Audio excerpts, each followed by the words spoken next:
धत्तेरिका, यो खसीको त 30,000 पो भन्छ। आफ्नो खल्तीमा जम्मा 500 छ। यो पालि त खसी खान नपाइने भो। ए हर्के, चिन्ता नगर, एक्लै खसी किन्न नसके के भो त?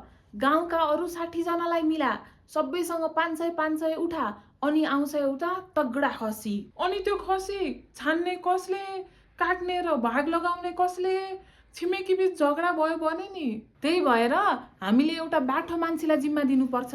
उसले राम्रो खसी छान्छ, सबै कुरा मिलाउँछ र जसको जति पैसा परेको छ त्यही अनुसार मासु भाग लगाउँछ। कसैको लुच्छालुछ पनि हुँदैन। ओहो, भनेपछि मेरो 500ले नै एउटा सिङ्गे खसीको एक हिस्सा खान पाइने रहेछ, त्यो पनि कुनै झन्झट बिना। हो, यही हो म्युचुअल फन्डको कायदा। थोरै पैसा धेरैको साझेदारी र विज्ञको निगरानी। म्युचुअल फन्ड एउटा यस्तो साझा लगानीको बाकस हो जहाँ धेरैजना साना ठुला लगानीकर्ताहरूले पैसा जम्मा गर्छन्। सुरुमा धेरै मानिसहरूसँग थोरै थोरै पैसा सङ्कलन गरिन्छ।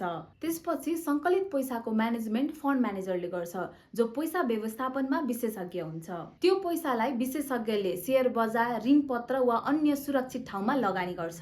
लगानीबाट जे जति नाफा हुन्छ ती सबै लगानीकर्ताहरूलाई उनीहरूले हालेको पैसाको अनुपात अनुसार बाँडफाँड गरिन्छ। सजिलो गरी भन्दा, आफूसँग थोरै पैसा हुँदा र बजारको ज्ञान नहुँदा पनि विशेषज्ञको मद्दतले ठुला कम्पनीहरूमा सुरक्षित लगानी गर्ने माध्यम भनेकै म्युचुअल फन्ड हो। अब म्युचुअल फन्ड कसरी लिने, कस्तो खाले म्युचुअल फन्ड लिने भनेर थप जानकारी बुझ्न चाहनुहुन्छ भने हामीलाई फलो गर्न भने नबिर्सिनु होला।